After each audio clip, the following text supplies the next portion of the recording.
wabarakatuh.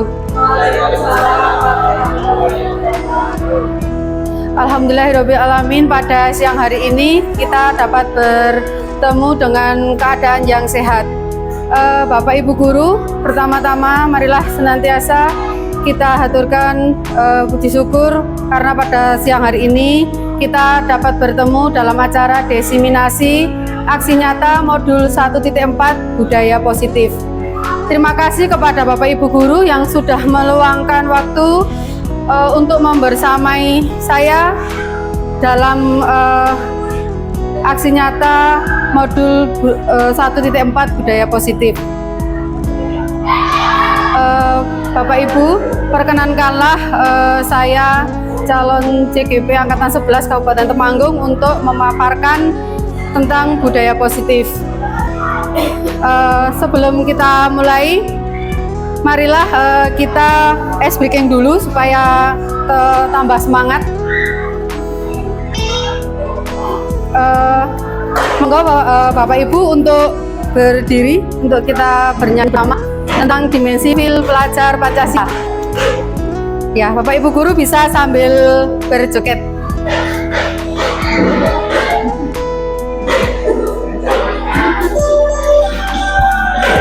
Monggo bisa sambil berjoget.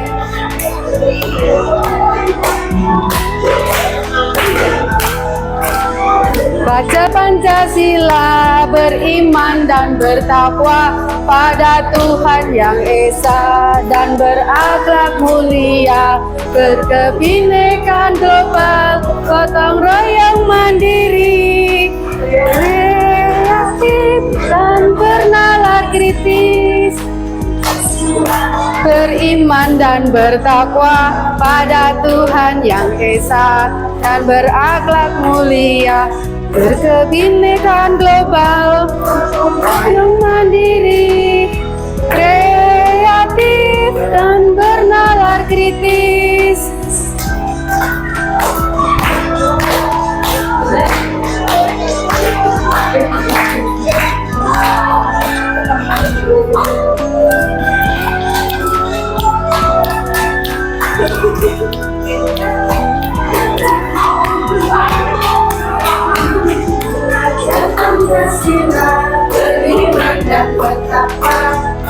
Tuhan Yang Esa dan berakhlak mulia, berkebinekaan global, bergotong royong mandiri, kreatif dan bernalar kritis,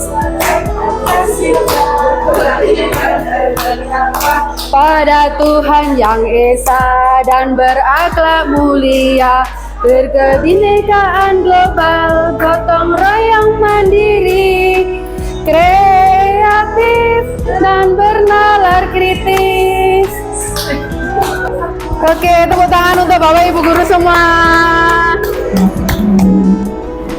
Silakan duduk kembali Bapak Ibu. Oke Bapak Ibu, kita lanjutkan kembali latar belakang budaya positif tentunya. Nah, sekolah seharusnya merupakan tempat yang aman dan nyaman, sekaligus menyenangkan bagi semua warga sekolah. Nah, hal ini sejalan dengan filosofi Ki Hajar Dewantoro bahwa pembelajaran di sekolah seharusnya bisa membuat murid memperoleh kebahagiaan setinggi-tingginya melalui merdeka belajar. Nah, di sini kita sebagai guru ini bertugas mendidik sekaligus mengajari murid-murid di sekolah. Nah, oleh karena itu, di aksi nyata ini yang dapat kita lakukan yaitu penerapan budaya positif. Nah, di sini nanti akan diawali dengan perubahan paradigma teori kontrol dan disiplin positif serta segitiga restitusi melalui kenyamanan kelas. Kemudian tujuannya adalah membangun disiplin positif melalui penerapan budaya positif. Kemudian menyusun kesepakatan kelas atau keyakinan kelas. Kemudian menumbuhkan motivasi intrinsik murid untuk disiplin sesuai kesepakatan kelas.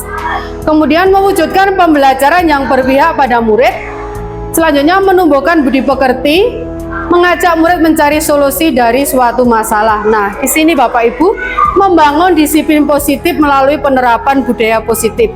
Di sini di sekolah kita di SMP 2 Temanggung sebenarnya kita sudah menerapkan budaya positif. Banyak sekali yang kita laksanakan di sekolah kita, diantaranya adalah kegiatan 5S, senyum, salam, sapa, sopan santun. Nah, di sini Bapak Ibu di sekolah kita juga setiap hari itu kita mulai dari diri kita sendiri, kemudian kita mulai dari lingkungan di sekitar kita, mulai dari berangkat ke sekolah, anak-anak sudah dilatih untuk budaya positif, yang dari masuk pintu gerbang sudah disambut oleh Bapak Ibu petugas piket. Kemudian anak-anak melaksanakan tadi Bapak Ibu budaya positif, senyum, salam, sapa, sopan santun. Kemudian nanti akan dilanjutkan ketika anak-anak mulai masuk kelas, nanti sopan santun dengan sesama teman, kemudian dengan Bapak Ibu guru, kemudian dengan pegawai kantin dan yang lain-lain. Kemudian menyusun kesepakatan kelas atau keyakinan kelas. Nah, saya yakin ini Bapak Ibu guru semuanya sebelum memulai pembelajaran pasti sudah melakukan kegiatan, yaitu menyusun kesepakatan kelas atau keyakinan kelas, Bapak Ibu. Jadi di sini memang kita harus harus menyusun keyakinan kelas ini untuk apa?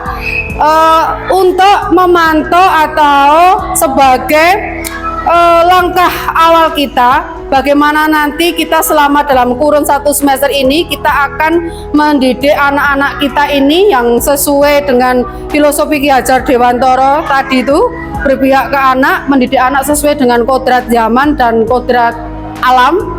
Nah, tentu dengan keyakinan kelas ini maka kelas kita nantinya akan berjalan dengan tertib, dengan lancar. Kemudian menumbuhkan motivasi intrinsik murid untuk disiplin sesuai kesepakatan kelas. Nah, ini Bapak Ibu biasanya yang agak sulit ya. Kita menumbuhkan motivasi intrinsik diri murid itu intrinsik, berarti dari dalam siswa, dari dalam anak-anak kita. Nah, ini tentunya kita harus berusaha lebih ekstra ya Bapak Ibu, karena pengaruh digitalisasi ini tentu membawa pengaruh yang sangat besar kepada anak didik kita, sehingga untuk memotivasi anak kita ini untuk berdisiplin, rajin belajar, menghormati Bapak Ibu guru, ini tentunya tidak semudah membalikkan telapak tangan. Nah, ini tentu kita membutuhkan suatu energi yang ekstra. Nah, kemudian mewujudkan pembelajaran yang berpihak pada murid. Nah, Bapak Ibu, tentunya setelah kita dapat memotivasi intrinsik dari anak didik kita, ini kita akan dapat mewujudkan pembelajaran yang berpihak pada murid.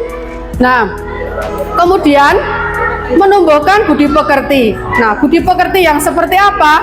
Tanggung jawab, disiplin, dan komitmen. Nah, ini memang di zaman abad 21 ini yang menumbuhkan disiplin, tanggung jawab, komitmen ini memang membutuhkan kerja keras.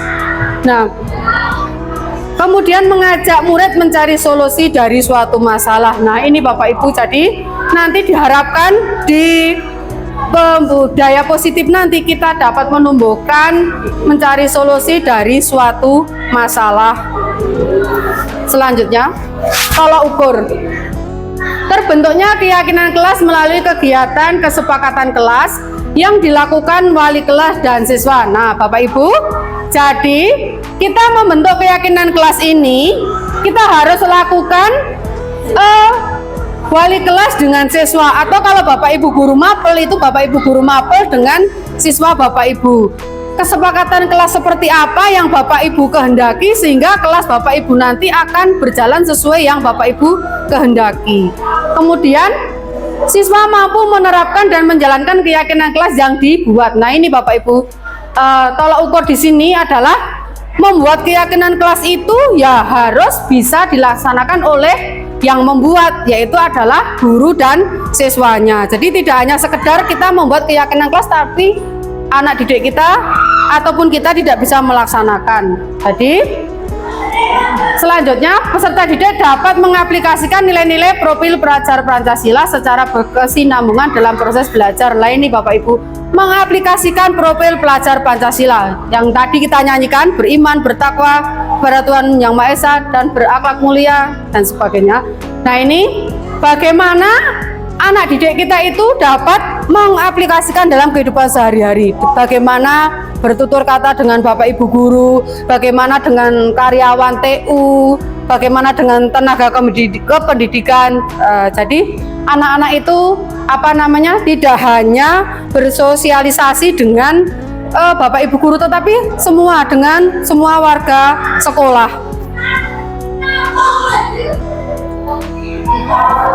Kemudian lini masa tindakan yang dilakukan. Nah ini tentunya dalam melaksanakan disiplin positif. Dalam melaksanakan disiplin positif ini, kita harus bekerja sama atau berkolaborasi antar semua warga sekolah. Yang pertama, meminta izin kepala sekolah untuk mendiseminasikan bersama rekan guru tentang pentingnya penanaman budaya positif dan keyakinan kelas di sekolah. Kemudian yang kedua, mengumpulkan rekan guru untuk melakukan diseminasi pemahaman materi budaya positif seperti yang sedang kita lakukan saat ini Bapak Ibu. Yang ketiga, berkoordinator dan berkolaborasi dengan wali kelas di kelas masing-masing. Yang keempat, guru memfasilitasi peserta didik untuk membuat kesepakatan kelas. Kesepakatan kelas yang telah disepakati selanjutnya ditandatangani oleh warga kelas dan dipasang di dinding Bapak Ibu. Jadi setelah Bapak Ibu nanti membuat kesepakatan kelas, itu nanti dibuat yang sedemikian hingga bagus, yang menarik, kemudian ditempel di dinding. Yang kelima adalah memantau. Nih jangan lupa, memantau, merefleksi dan mengevaluasi keyakinan kelas yang telah dibuat. Apakah bisa dilaksanakan? Apakah sudah dilaksanakan tapi ada sebagian yang belum terlaksana? Nah, itu nanti bisa dievaluasi. Kemudian hal apa yang membuat tidak terlaksana? Nah, nanti dapat ditinjau ulang kemudian dilaksanakan. Selanjutnya, pembelajaran dengan paradigma baru. Nah, pembelajaran dengan paradigma baru itu apa? Nah, ini pembelajaran yang dirancang berdasarkan prinsip pembelajaran berdiferensiasi, sehingga para peserta didik belajar sesuai kebutuhannya berdasarkan tahap perkembangan sesuai teori psikologi modern untuk mewujudkan profil pelajar Pancasila.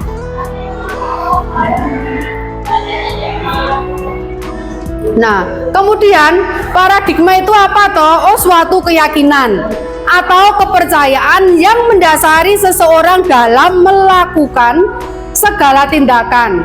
Nah, selain itu, hadirnya paradigma juga dapat mempengaruhi manusia dalam hal berpikir dan bersikap terhadap semua hal. Nah, di sini dapat seiring perkembangan ilmu dan teknologi tentunya ada sebuah penemuan baru atau perkembangan ilmiah, hal itu dapat mengubah cara manusia dalam memahami suatu fenomena. Nah, di sini perkembangan ilmu dan teknologi itu tentu membawa dampak, baik itu dampak negatif maupun dampak positif dalam kita berpikir, dalam kita menentukan suatu hal atau memecahkan suatu masalah. Tentunya akan berdampak bagaimana kita mengambil suatu keputusan. Nah, selanjutnya eksplorasi konsep. Nah, disiplin positif dan nilai-nilai kebajikan universal. Nanti pembahasan selanjutnya, teori motivasi hukuman dan penghargaan, restitusi, kemudian keyakinan kelas, kebutuhan dasar manusia dan dunia berkualitas, kemudian 5 posisi kontrol, yang terakhir adalah segitiga restitusi. Nah, oke. Disiplin positif. Nah, menurut KHD Ki Hajar Dewantoro, untuk mencapai kemerdekaan dalam konteks pendidikan,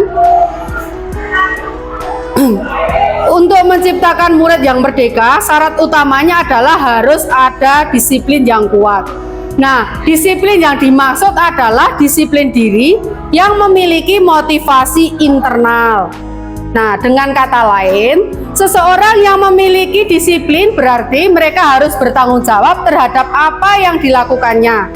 Karena mereka mendasarkan tindakan mereka pada nilai-nilai kebajikan universal. Nah, jadi sekali lagi untuk disiplin itu harus dimulai dari diri kita sendiri.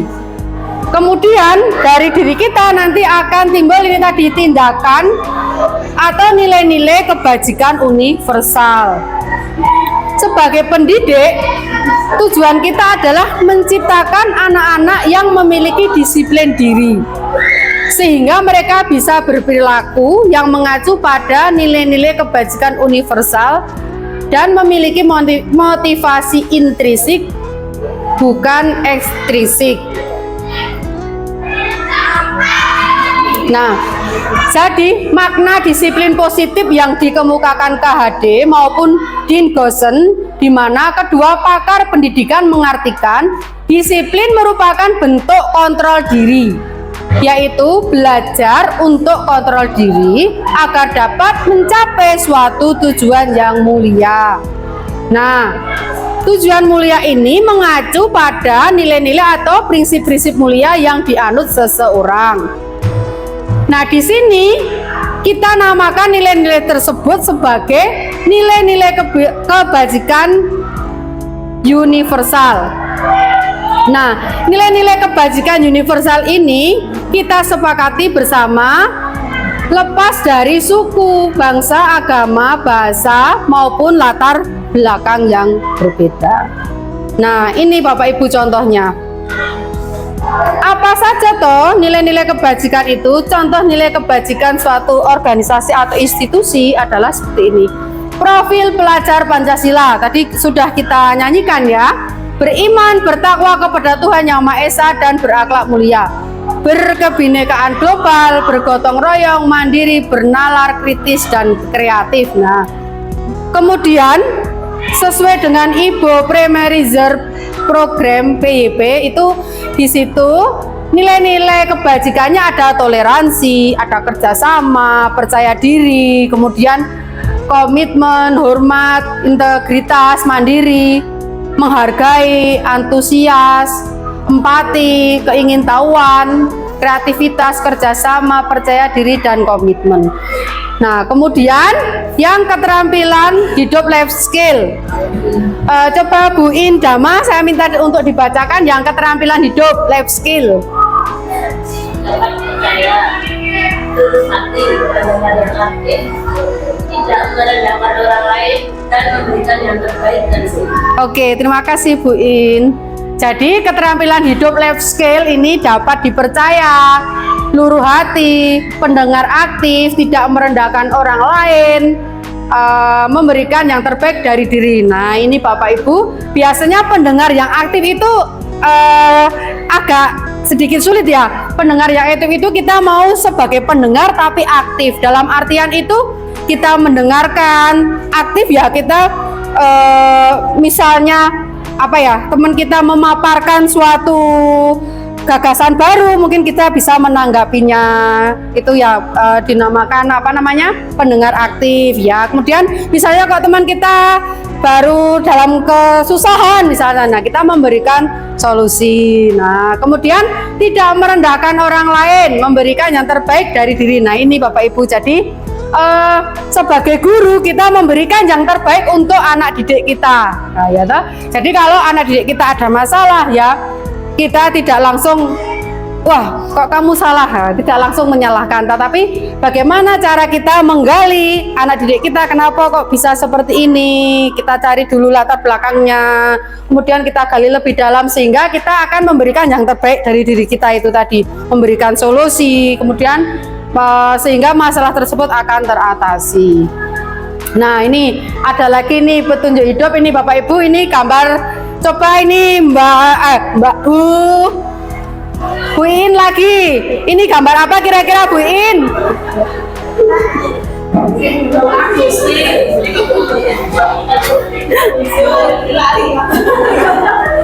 Ini kira-kira Kira-kira peduli, penalaran, apa kerjasama atau keberanian? Ini yang mana? Kira-kira keberanian. Wah, tepuk tangan untuk Bu In. Oke. Kemudian kalau yang ini, Pak Joko, ini. Ini kira-kira gambar yang mana Pak Joko yang bisa masukkan di sini? Apakah kerjasama, berani, keingintahuan? Kerjasama, oke. Kerjasama bisa. Kemudian keberanian bisa ya. Oke. Usaha, oke. Tepuk tangan untuk Bapak Ibu guru semua ya, hebat ya. Satu lagi untuk Mbak Zum, belum Bu Yum, yang ini. Yang ini Bu Yum. Oke, apa lagi? Peduli. Oke, tepuk tangan untuk Bapak Ibu semua. Ya. Jadi Bapak Ibu, dalam hidup kita itu memang banyak sekali hal-hal positif yang harus kita punya dan harus kita lakukan Bapak Ibu ini ya. Ada peduli, penalaran, kerjasama, keberanian, keingintahuan, usaha, luas Bapak Ibu ya, luas, fleksibel ya, seperti Bu Trieli itu ya, luas ya, mengajar juga, kemudian berwirausaha juga, oke. Bu Ida juga masak-masak, wirausaha, kesabaran, keteguhan hati, oke. Lanjut. Nah Bapak Ibu, tentu dalam hidup kita itu kita memerlukan kebutuhan dasar manusia Bapak Ibu. Nah ini ada berapa ya? Ada 5. Ada survival, ada belonging, ada power, fun, freedom. Nah Bu Ida, Bu Ida ini Bu Ida kan dari guru bahasa Inggris ya Bu Ida. Nah kebetulan ini kok punya saya ada belonging ini Bu Ida. Ini artinya apa Bu Ida? Belonging. Ya, oh iya belonging ya bacanya ya. Oke. Oke, rasa memiliki ya, power, kekuatan. Oke. Bisa.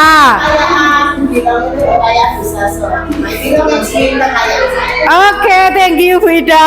Tepuk tangan untuk Bu Ida. Oke, kemudian freedom, power, kekuatan ya. Freedom ya. Oh ya, oke. Sip, thank you koreksinya.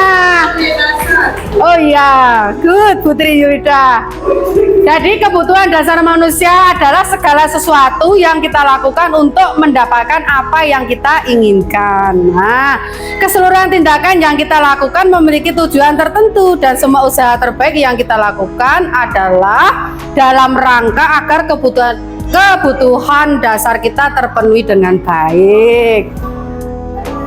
Oke, ini Bapak Ibu 5 kebutuhan dasar manusia. Nah, bertahan hidup. Yes, good. Kasih sayang, penguasaan, kebebasan, kesenangan. Oke, Putri, yuk, ayo. Bertahan hidup. Bisa dibacakan? Oh ya. Ya. Oke, lanjut Putri El. Kasih sayang, kasih sayang, berbagi, kerjasama, menjadi bagian dari kelompok. Oke, Bu Ari Wahyu, penguasaan. Oke, bisa saya bantu ya. Penguasaan itu harga diri, keinginan untuk dianggap memimpin, berprestasi, diakui dan didengarkan. Itu adalah kebutuhan tentang penguasaan. Kemudian kebebasan, Bu Jessica.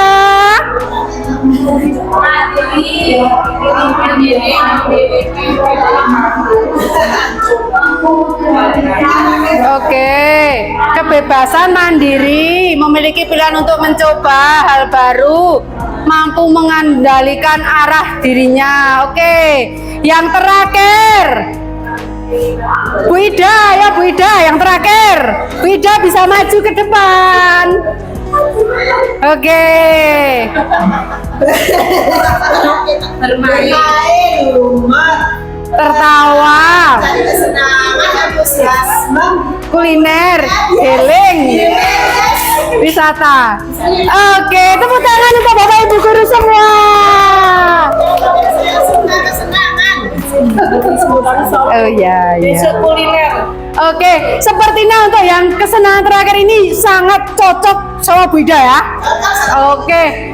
Oh iya, jadi Bapak Ibu dari 5 kebutuhan dasar manusia ini harus dapat kita penuhi semua Bapak Ibu. Kenapa? Karena ini akan berdampak pada kita di saat kita mengajar Bapak Ibu. Nah, jadi ketika kita mengajar itu kan kadang apa ya, terbawa emosi. Nah, mungkin ketika terbawa emosi berarti ada salah satu kebutuhan yang belum terpenuhi. Nah, mungkin ada masalah di rumah kebawa di sekolah ya. Terus kemudian yang tadi misalnya kesenangan kemarin mau jalan-jalan kemana kok belum jadi. Nah, akhirnya kebawa ke sekolah jadi kita mengajarnya kurang bersemangat gitu Bapak Ibu.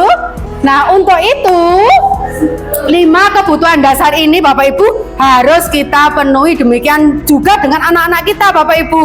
Kenapa kok anak-anak kita itu sering terlambat masuk di kelas kita? Nah, kemungkinan Bapak Ibu ada 5 kebutuhan dasar ini yang belum terpenuhi Bapak Ibu. Misalnya apa namanya? Ada siswa yang terlambat masuk ke sekolah. Nah, ini ada bertahan hidup. Nah, mungkin anaknya lupa membawa bekal, ya toh, sehingga anak-anak kembali pulang lagi ngambil bekal sehingga sampai sekolah terlambat. Nah, jadi Bapak Ibu, ketika anak-anak kita terlambat, kita jangan langsung dimarahi Bapak Ibu. Kita tanya dulu, ya toh, kebutuhan hidup mana yang belum terpenuhi. Ya, kita dengarkan dulu Bapak Ibu alasan mereka kenapa terlambat gitu. Kemudian baru kita mencarikan solusi. Lanjut. Teori motivasi, hukuman, penghargaan dan restitusi, ini lanjutannya di sini. Nah, motivasi perilaku manusia menurut Dean Goosen. Motivasi intrinsik dan ekstrinsik. Nah, yang intrinsik itu untuk menjadi orang yang mereka inginkan dan menghargai diri sendiri dengan nilai-nilai yang mereka percaya. Selanjutnya, motivasi intrinsik itu ada 2, yaitu untuk mendapatkan imbalan atau penghargaan dari orang lain. Kemudian yang kedua, untuk menghindari ketidaknyamanan atau hukuman. Nah, konsep disiplin dengan identitas gagal Bapak Ibu. Nah, ini kenapa kita tidak boleh memberikan penghargaan kepada anak-anak kita Bapak Ibu. Nah, ini alasannya. Kenapa kita tidak boleh menghukum anak-anak kita. Nah, ini alasannya di sini Bapak Ibu guru. Jadi dinamakan konsep disiplin dengan identitas gagal. 1. Penghargaan tidak efektif. Yang kedua, merusak hubungan atau sifat iri. Yang ketiga, mematikan kreativitas. Yang keempat, menurunkan kualitas. Yang kelima, menghukum dengan sistem ranking. Yang keenam, merampas hak menghargai dirinya. Nah, kenapa kok tidak efektif Bapak Ibu? Ketika kita tidak memberi reward ke anak, maka anak tidak akan berusaha untuk belajar dengan baik. Kemudian, kenapa akan membuat iri dengan siswa yang lain? Kenapa yang diberi reward hanya yang juara 1? Kenapa yang tidak juara tidak diberi reward Bapak Ibu? Nah, kemudian mematikan kreativitas. Nah, nanti kan otomatis kalau kita tidak memberi reward tadi, anak-anak tidak akan berkreativitas. Wah, aku ora mau bikin tugas biasa aja, kan nggak ada gitu Bapak Ibu. Kemudian menghukum dengan sistem ranking. Nah, ini Bapak Ibu, merampas hak menghargai. Nah, jadi kita lihatkan ribet Bapak Ibu, atau ganti dengan apa ya? Dengan yang lain, misal memotivasi, ribetnya diganti motivasi tidak berupa barang. Kemudian hukuman. Kenapa kok kita nggak boleh menghukum Bapak Ibu? Ini ternyata alasannya, satu, menyakitkan, tidak nyaman, murid takut, memaksa, murid menyembunyikan kesalahan, murid menjadi rendah diri. Jadi gini, biasanya Bapak Ibu kalau anak didik kita itu tidak mengerjakan tugas PR kok bola bali, ya toh? Nah, itu tuh memang kita diberi hukuman. Misalnya nulis ping 10 gitu toh. Nah, ternyata Bapak Ibu yang kita lakukan itu ternyata belum pas. Kenapa ini? Anak kita akan tersakiti. Mereka ternyata tidak nyaman. Dia akan takut. Jadi dia tidak malah jerah wong dibaleni meleh. Gitu, besok lagi diulang lagi, tugasnya tetap ora dikerjakan, tidak dikerjakan. Kemudian anak akan menyembunyikan kesalahan, murid menjadi rendah diri. Jadi dia akan menyembunyikan kesalahannya, tidak berusaha mencari solusi. Aku tidak membuat PR, saya mau buat PR lagi. Nah, tidak seperti itu, dia malah menyembunyikan tadi. Wah, SBN orang gara PR. Nah, gitu. Jadi ternyata akibat dari hukuman kita itu seperti ini. Oke, selanjutnya. Konsep disiplin dengan identitas sukses. Nah, ini konsekuensinya. Penguatan jangka pendek. Nah, ini Bapak Ibu. Jadi konsep disiplin dengan identitas sukses. Nah, ini tentunya tadi ketika kita menemukan suatu masalah ke anak didik kita, kita tidak boleh menghukumnya. Kita harus mencari dulu penyebabnya. Kita cari apakah dari 5 kebutuhan dasar tadi anak-anak sudah terpenuhi. Nah, tentunya dari 5 itu ada yang tidak terpenuhi sehingga anak tersebut akan menimbulkan masalah di sekolah. Entah itu tidak memakai atribut yang lengkap, entah itu tidak mengerjakan PR. Nah, kemudian kita memberikan penguatan. Nah, ini penguatan jangka pendek. Nah, setelah itu kita perlu memonitor secara berkelanjutan. Apakah dengan strategi ini, apakah anak itu akan berubah? Jika tidak, berarti kita merubah strategi penyelesaian masalah tersebut. Kemudian adanya stimulus dan respon. Nah, tentu kita merespon, memberi stimulan ke anak kita. Apakah dia sudah berkembang menjadi lebih baik? Apakah sudah berubah sikapnya? Apakah tugasnya sudah mulai dikerjakan? Nah, selanjutnya murid menghormati peraturan. Murid ternyata kehilangan waktu untuk merenungi kesalahan. Nah, ini Bapak Ibu, jadi konsekuensi atau konsep disiplin dengan identitas sukses ternyata ada bermacam-macam.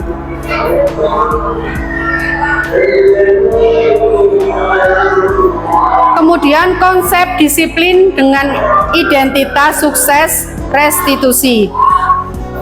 Murid bertanggung jawab atas perilakunya. Fokus pada pemecahan masalah jangka panjang. Nah, ini bedanya ya Bapak Ibu. Jadi kalau dengan restitusi itu dia akan bertanggung jawab atas perilakunya.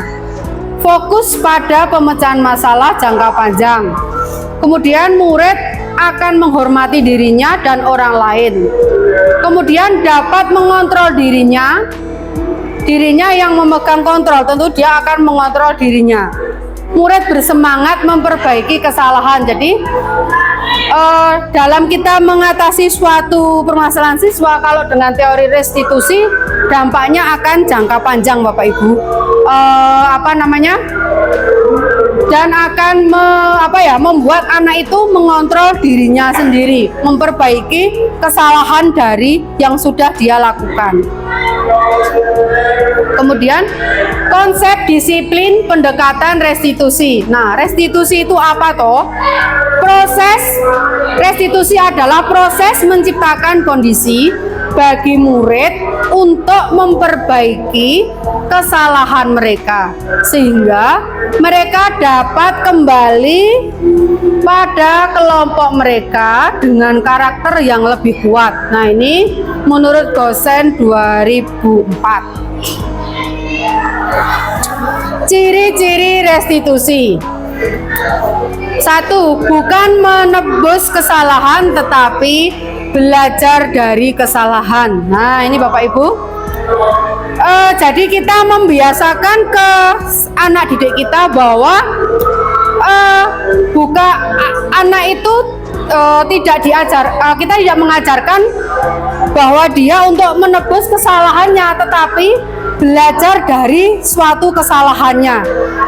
Kenapa kok bisa tidak memakai atribut dengan lengkap? Jadi anak itu dibiasakan untuk mempelajari dari kesalahannya sehingga dapat dapat mengontrol diri, dapat memperbaiki dirinya. Kemudian memperbaiki hubungan. Nah, ini tentunya memperbaiki hubungan hubungan siswa dengan guru, hubungan dengan orang tua. Karena suatu permasalahan anak yang kebawa ke sekolah itu tentu ada hubungannya dengan orang tua. Nah, itu tadi kita mengaitkan dengan 5 kebutuhan dasar. Nah, kalau 5 kebutuhan dasar ini belum terpenuhi, otomatis akan terbawa sampai ke sekolah. Contoh, suatu anak ini merasa merebut makanan milik temannya. Kenapa? Karena dia tidak dibawakan bekal dari rumah, sehingga dia membuat masalah dengan meminta makanan ke temannya, tetapi dengan cara yang kurang sopan, misalnya merebut makanan. Nah, ternyata ada satu kebutuhan survival tadi yang belum terpenuhi. Ternyata dia tidak dibawakan bekal. Nah, untuk itu tentu kita harus memperbaiki hubungan Bapak Ibu. Setelah kita telusuri, kita sebagai wali kelas misalnya atau guru, kita bisa menghubungi orang tuanya bahwa untuk menyediakan waktu misalnya membawakan bekal sehingga anak tersebut tidak melakukan kesalahan yang sama di kemudian hari.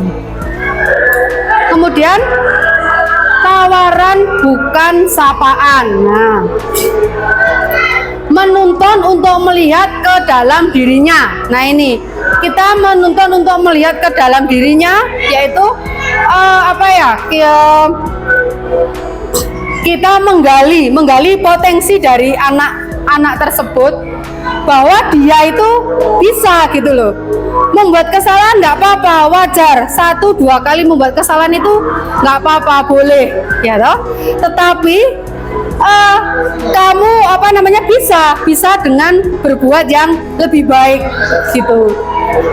Mencari kebutuhan dasar yang mendasari tindakan tadi. Nah, jadi kita mencari kebutuhan apa yang belum terpenuhi sehingga terjadi suatu masalah sampai terbawa ke sekolah dan tentu berdampak luas untuk pendidikan anak tersebut. Kemudian fokus pada karakter bukan tindakan. Nah, ini jadi kita kembali ke karakter anak. Kita menanamkan karakter, menggali tadi dari dirinya sendiri, potensi anak, kemudian karakternya anak, sehingga anak bisa mengontrol dirinya sendiri. Jadi kita tidak memberikan tindakan langsung gitu loh. Kita tidak langsung menghukum, tapi itu tadi membangkitkan karakter dari anak. Selanjutnya menguatkan dan fokus pada solusi. Nah, ini setelah kita gali tadi penyebabnya, kemudian kita fokus pada solusi. Setelah ketemu latar belakangnya kok ada masalah seperti ini, nah tentu kita mencari solusi. Nah, solusinya tadi kok nggak bawa makanan dari rumah sehingga berebut di sekolah. Nah, itu kita kembali memberikan nasihat ke anak, besok membawa bekal lagi dari rumah. Terus kemudian kita bisa sampaikan ke orang tua untuk meluangkan waktu membawakan bekal. Kalau tidak bisa membawa bekal ya diberikan uang saku buat beli di kantin gitu. Oke, ini perbedaan. Ini ada suatu contoh kasus ya, siswa yang sering tidak mengerjakan tugas. Nah, ini contohnya tadi. Nah, ini biasanya yang dilakukan itu hukuman. Guru menghukum siswa hormat bendera selama 10 menit. Guru marah dan siswa menjadi takut. Nah, kemudian konsekuensinya, guru memberikan konsekuensi untuk mengerjakan saat istirahat. Guru tegas dan siswa menghormati peraturan. Kemudian dengan restitusi, ini guru tadi yang sudah saya ceritakan tadi, bahwa kita tidak boleh langsung menghukum, ya toh? Karena dampaknya tadi anak akan merasa takut, kemudian sakit hati, gitu. Dengan restitusi ini kita menanyakan keyakinan kelas kepada dirinya dan membantu siswa dalam menyelesaikan masalahnya. Kita tanyakan lagi keyakinan kelas.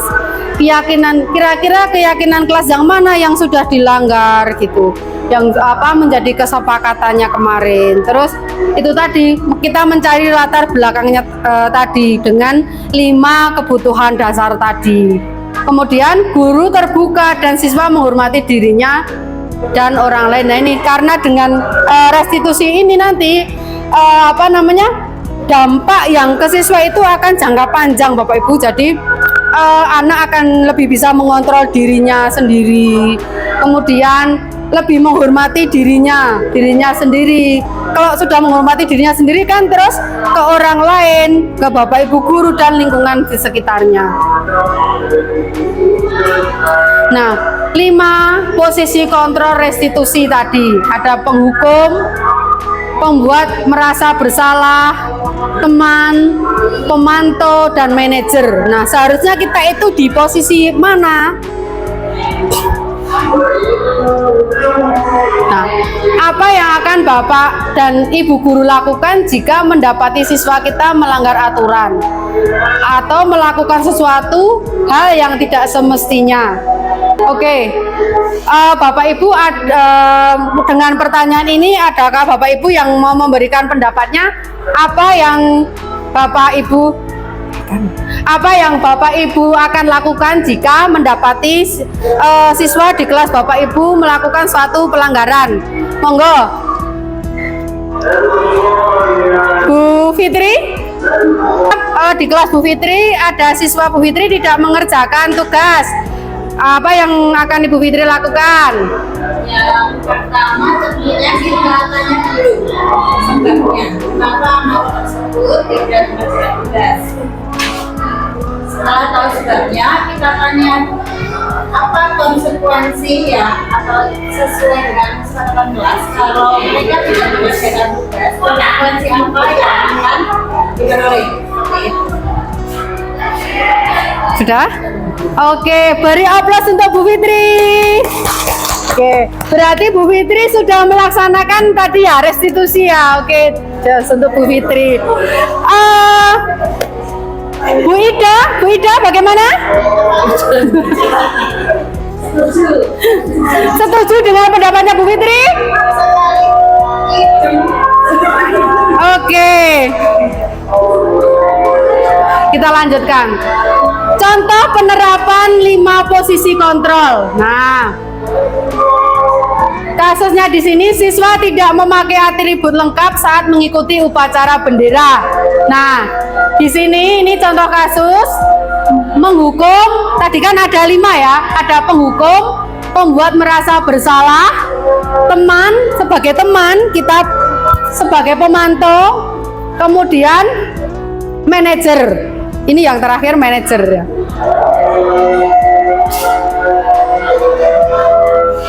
Yang penghukum yaitu berdiri di lapangan upacara selama 1 jam, Bapak Ibu. Kemudian yang pembuat merasa bersalah. Nah, ini berapa kali Bu Guru harus memberitahu sama kamu? Bu Guru kecewa sama kamu. Nah, ini kita di posisi pembuat merasa bersalah itu juga tidak diperbolehkan. Kemudian teman, ayolah kita dengan siswa sebagai teman itu, ayolah yang tertib, buatlah ibu bangga. Kali ini tidak apa-apa, kamu salah ya toh. Kemudian pemantau, kamu sudah melanggar apa peraturan dan konsekuensinya. Nah, terus kemudian sebagai manajer, ini yang terakhir manajer ya. Apakah kamu tahu kesalahanmu? Kira-kira bagaimana cara kamu memperbaiki kesalahan ini? Nah, dari 5 posisi ini kita harusnya di posisi yang mana Bapak Ibu? Yang manajer ya. Ini yang terakhir manajer ya. Salah ketik. Oke.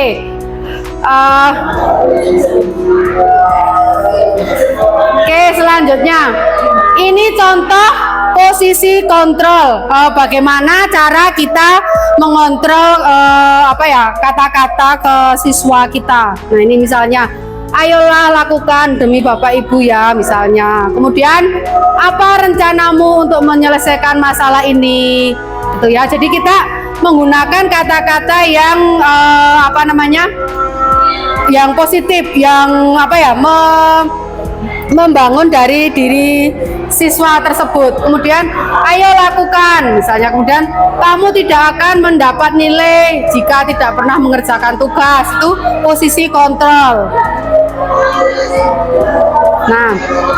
Nah ini keyakinan kelas. Nah, mengapa keyakinan kelas? Mengapa tidak peraturan kelas saja? Nah, ini bagaimana pembentukan keyakinan kelas? 1. Lebih abstrak dari peraturan. Yang kedua, berupa pernyataan universal. Yang ketiga, dibuat dalam bentuk positif. Nah, kemudian yang keempat, sedikit saja agar mudah diingat. Kemudian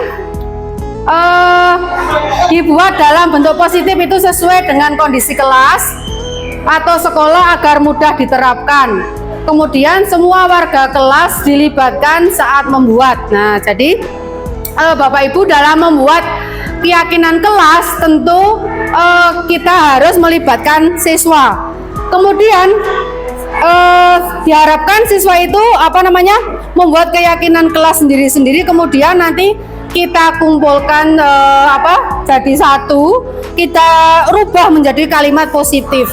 Nah, setelah kita rubah menjadi kalimat positif, kita jadikan keyakinan kelas. Kemudian kita buat gambar yang semenarik mungkin, kemudian kita tempel di kelas, kemudian kita laksanakan secara bersama-sama. Nah, ini Bapak Ibu bedanya peraturan dan keyakinan kelas. Jika peraturan itu selalu contohnya ya, selalu kembalikan buku ke tempatnya. Nah, ini keyakinan kelasnya berarti apa Bapak Ibu? Selalu kembalikan buku di tempatnya, berarti tanggung jawab. Kemudian dilarang mengganggu orang lain, berarti keyakinan kelasnya menghormati orang lain. Hadir di kelas 15 menit sebelum pembelajaran dimulai, berarti menghormati orang lain atau berkomitmen. Kemudian dilarang melakukan kekerasan, yang itu keyakinan kelasnya keselamatan, menghormati orang lain. Nah, kemudian dilarang menggunakan narkoba. Itu apa Bapak Ibu? Kalimat positifnya kesehatan. Ya, bergantian atau menunggu giliran. Oke, menghormati orang lain, bersabar, budaya antri. Oke, Bu Ida. Gunakan masker. Oke, menjaga kesehatan dan keselamatan. Jangan berlari di kelas atau koridor, yaitu keselamatan. Nah, ini contoh keyakinan kelas Bapak Ibu. Nah, setelah kita buat keyakinan kelas, tadi kita buat yang bagus, kemudian ditempel di kelas untuk dilaksanakan secara bersama-sama. Kemudian nanti kita bisa evaluasi apakah keyakinan kelas itu sudah berjalan sesuai dengan kesepakatan atau masih yang melanggar. Karena memang anak di abad 21 ini memang bermacam-macam Bapak Ibu. Jadi ya nanti di belakangnya itu pasti ada yang meleset gitu Bapak Ibu. Jadi memang kita perlu untuk keyakinan kelas. Terus, nah ini yang terakhir adalah restitusi. Restitusi adalah proses menciptakan kondisi bagi murid untuk memperbaiki kesalahan mereka sehingga mereka bisa kembali pada kelompoknya dengan karakter yang kuat. Gosen 2004. Nah, di sini restitusi bukan untuk menebus kesalahan. Nah, restitusi itu apa ya? Yaitu tawaran dan bukan paksaan. Restitusi fokus pada solusi dan dapat mengembalikan murid yang berbuat salah pada kelompoknya. Jadi di sini restitusi itu terbagi 3, yaitu segitiga restitusi, menstabilkan identitas, kemudian validasi tindakan yang salah, kemudian menanyakan keyakinan. Nah, menstabilkan identitas berdasarkan prinsip bahwa membuat kesalahan adalah bagian dari proses pembelajaran. Nah, ini berbuat salah itu tidak apa-apa.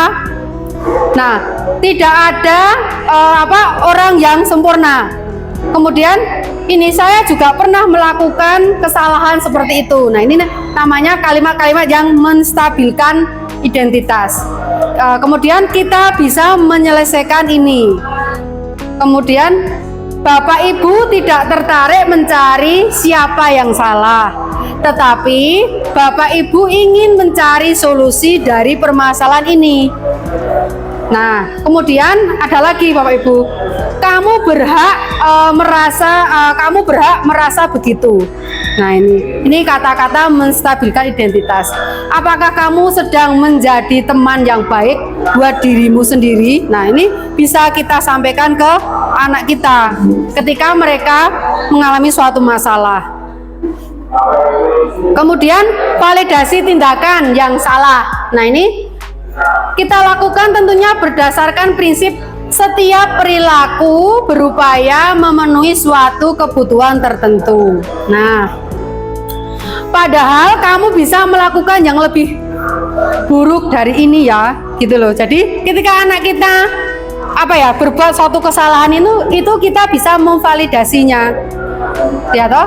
Kita tadi sudah menstabilkan, ya toh?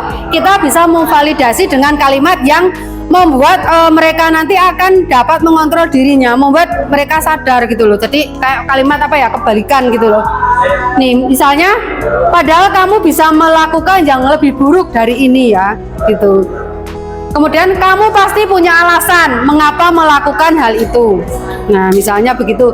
Nah, misalnya kok terlambat dan tidak mengerjakan PR. Nah, itu kita bisa memvalidasi dulu supaya anak itu mau mengungkapkan apa yang menjadi kenapa kok anak itu sampai berbuat demikian.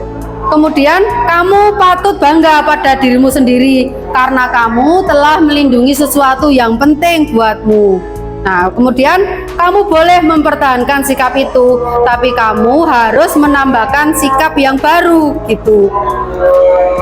Selanjutnya, menanyakan keyakinan. Nah, berdasarkan prinsip teori kontrol bahwa pada dasarnya kita termotivasi secara intrinsik. Nah, contoh kalimat untuk meyakinkan tadi, apa keyakinan kelas yang telah kita sepakati bersama gitu. Kita tanyakan ke anak-anak kita, apa nilai-nilai umum yang telah kita sepakati, kemudian apa bayangan kita tentang kelas yang ideal. Kamu mau jadi orang yang seperti apa gitu loh. Kemudian selanjutnya, penerapan restitusi yang pernah dilakukan. Nah, ini saya pernah menerapkan restitusi di kelas ketika anak masuk ke kelas dengan tergesa-gesa dan terlihat khawatir. Nah, ini terlambat masuk kelas. Nah, ternyata setelah ditanya, nah ini alurnya seperti ini, menstabilkan identitas. Nah, ini jadi kita membuat anak itu nyaman dulu. Nah, ini misalnya dengan kalimat nih 1-2 kali melakukan kesalahan itu wajar, tidak apa-apa, ya toh. Jadi kita supaya anak kita itu tenang dulu. Kemudian kita memvalidasi, tentunya kita tanya. Nah, alasannya kenapa kamu melakukan itu? Kenapa kok masuk kelas terlambat? Nah, toh. Nah, jadi dengan yang pertama tadi tentunya anak akan mengutarakannya. Dia tidak akan takut mengutarakan kenapa kok terlambat gitu. Kemudian menanyakan keyakinan apa yang akan dilakukan setelah ini begitu. Jadi kita tidak langsung memarahinya, tapi itu tadi menstabilkan identitas, ya, memvalidasi dan menanyakan keyakinan. Oke, kalau Bapak Ibu yang selama ini langsung memarahi, ya kita mulai besok dengan metode restitusi. Nah, kemudian nanti setelah kita tanyakan, anak akan memberikan tanggapannya. Kemudian contoh kasus 2 ini, saya juga mempunyai anak yang anak yang super. Ini saya memang mengajar dari kelas 8 ya, ini memang sering sekali tidak mengerjakan tugas ya Bapak Ibu. Nah, ini kemarin juga begitu, dia tertunduk dan malu. Ini juga masih sama, tidak mengerjakan tugas. Nah ini masih sama, menstabilkan identitas. Kita itu 1-2 kali melakukan kesalahan masih wajar, karena tidak ada manusia yang sempurna. Ini kita untuk memotivasi supaya dia mengeluarkan ini, kenapa toh sebenarnya apa toh yang terjadi. Nah, kemudian kita langsung validasi, kira-kira dia melanggar keyakinan kelas tidak, ya toh. Terus melanggar keyakinan yang mana, gitu. Terus kemudian menanyakan keyakinan kelas, apa yang harus dilakukan kalau tadi lupa tidak mengerjakan PR, ya toh. Nah, 1-2 kali tidak apa-apa, gitu, karena tidak ada manusia yang sempurna. Akan tetapi kita tanyakan lagi keyakinan kelasnya yang sudah kita sepakati, ya toh, kan harus mengumpulkan tugas setepat waktu, gitu. Nah, kemudian itu kita meyakinkan apa toh sesuatu yang harus lakukan itu, ya toh, kamu sudah 2 kali loh ini, ya gitu. Kita yakinkan lagi supaya besok tidak mengulangi lagi gitu. Dalam penerapan program disiplin positif, hendaknya kita sebagai guru memiliki standar kepribadian profesional dan sosial yang baik, yaitu di mana guru mampu merefleksi dirinya dalam posisi kontrol saat ini, bagaimana perjalanan dirinya sebagai among atau manajer. Jadi kita itu sebagai guru tadi di posisi yang kelima, sebagai manajer, ya, yang menuntun murid-murid menjadi insan yang mandiri, merdeka dan bertanggung jawab. Ini standar nasional pendidikan. Oke Bapak Ibu, demikian tadi materi yang saya sampaikan. Sebelum kita tutup, kita menyanyi lagi sekali lagi ya Bapak Ibu, biar tidak ngantuk nanti pulangnya. Biar Bapak Ibu nanti pulangnya tidak ngantuk, kita bernyanyi dulu. Nah, sebelum bernyanyi, semoga apa yang saya sampaikan tadi bermanfaat untuk diri saya sendiri dan untuk anak didik kita, kemudian untuk Bapak Ibu guru juga. Dan terima kasih atas kesediaan Bapak Ibu untuk membersamai saya dalam diseminasi pada siang hari ini sehingga berjalan lancar. Terima kasih sekali Bapak Ibu. Sebelum kita tutup dengan doa, mari kita bernyanyi dulu supaya kita tidak ngantuk ya Bapak Ibu. Kita pulang dengan sehat, semangat. Mari Bapak Ibu berdiri, kita nyanyi lagi.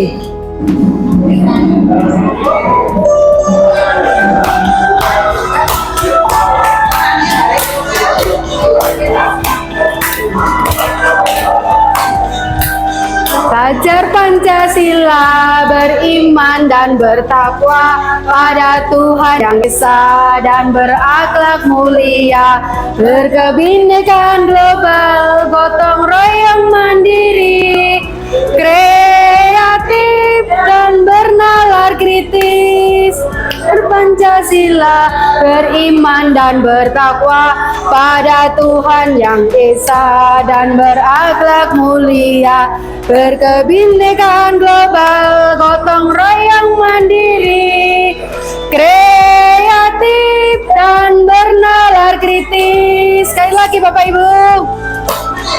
Ya, sekali lagi.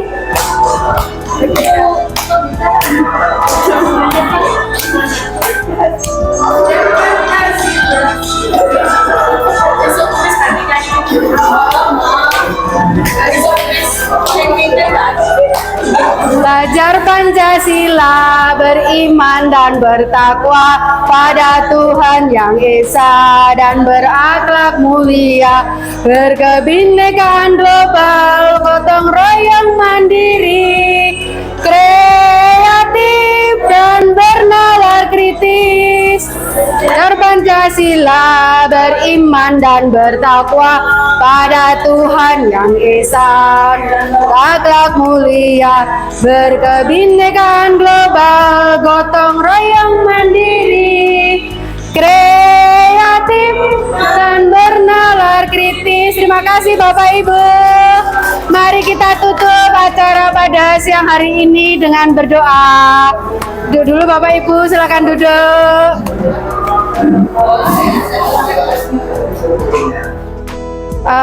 Marilah kegiatan pada siang hari ini kita tutup dengan bacaan hamdalah. Alhamdulillahirabbil alamin. Terima kasih Bapak Ibu guru. Assalamualaikum warahmatullahi wabarakatuh. Waalaikumsalam warahmatullahi wabarakatuh.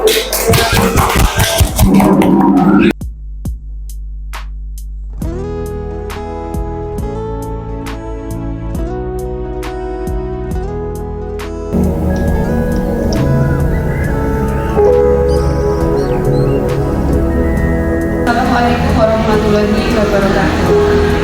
Untuk refleksi dari kegiatan diseminasi kemarin, bahwa Bapak Ibu guru yang mengikuti diseminasi sangat antusias dan mereka menyambut dengan positif kegiatan tersebut, yang mana sebenarnya Bapak Ibu guru itu sudah melaksanakan di kelas, hanya mungkin untuk istilahnya itu mungkin agak berbeda sedikit atau sudah terdapat pada saat materi-materi diseminasi tersebut. Jadi Bapak Ibu akan lebih akan lebih natural lagi, akan lebih mengenal dalam melaksanakan suatu kegiatan dalam pembimbingan anak dengan metode restitusi. Jadi dengan kegiatan kemarin Bapak Ibu dalam mengatasi dari berbagai masalah yang timbul dari anak, Bapak Ibu tidak lagi menerapkan hukuman, akan tetapi mencari latar belakang dulu, kebutuhan apa yang belum terpenuhi dari anak tersebut. Kemudian setelah mengetahui kebutuhan yang belum terpenuhi, itu Bapak Ibu dapat mencari solusi mengenai permasalahan sehingga nantinya akan diberikan suatu solusi yang tepat. Dan juga untuk kegiatan budaya positif itu ternyata di SMP 2 Temanggung itu sudah banyak sekali, contohnya misalnya untuk pembiasaan 5S, salam sopan santun, itu sudah bagus sekali dilaksanakan. Dan nanti dengan adanya diseminasi kemarin, untuk yang belum bisa terlaksana secara sempurna itu akan dapat terlaksana dengan adanya refresh dari pengetahuan yang dari sistem restitusi itu sendiri. Jadi dari Bapak Ibu guru itu dapat memulai dari dirinya sendiri, kemudian dari anak itu nanti akan menimbulkan memberikan apa ya kontrol dari anak sendiri sehingga anak dapat mengontrol hal-hal apa yang seharusnya dilakukan dan seharusnya tidak dilakukan. Demikian refleksi dari kegiatan kemarin. Assalamualaikum warahmatullahi wabarakatuh. Setelah Bu Ida mengikuti kegiatan diseminasi budaya positif, apa yang dapat Ibu ambil makna dari situ? Oke, setelah saya mengikuti diseminasi budaya positif, saya menjadi tahu dan tambah pengalaman, tambah pengetahuan juga bahwa kita harus menerapkan budaya positif untuk anak agar menciptakan suasana pembelajaran yang lebih enak ke anak. Dan ternyata kita tidak boleh menghukum ke anak itu. Kalau bisa kita sebagai teman, kemudian dan yang paling penting adalah sebagai manajer ya. Artinya bukan manajer yang punya kuasa untuk apapun kepada anak, tapi untuk bagaimana membimbing anak, bagaimana mendampingi anak dan mereka bisa memaksimalkan talenta dan juga kompetensinya. Itu Ibu. Satu lagi, dalam pembelajaran itu, apakah Ibu pernah menemui suatu kendala dalam penerapan budaya positif terhadap anak? Ya kalau kendala kan pasti ada ya, tapi kan tidak separah terus mereka melanggar yang boleh semua terlanggar dan tidak melakukan budaya positif sekali. Pasti ada, tapi bagaimana kita bisa memposisikan kita membuat anak itu menjadi lebih bisa membuat dirinya. Terima kasih Bu Ida.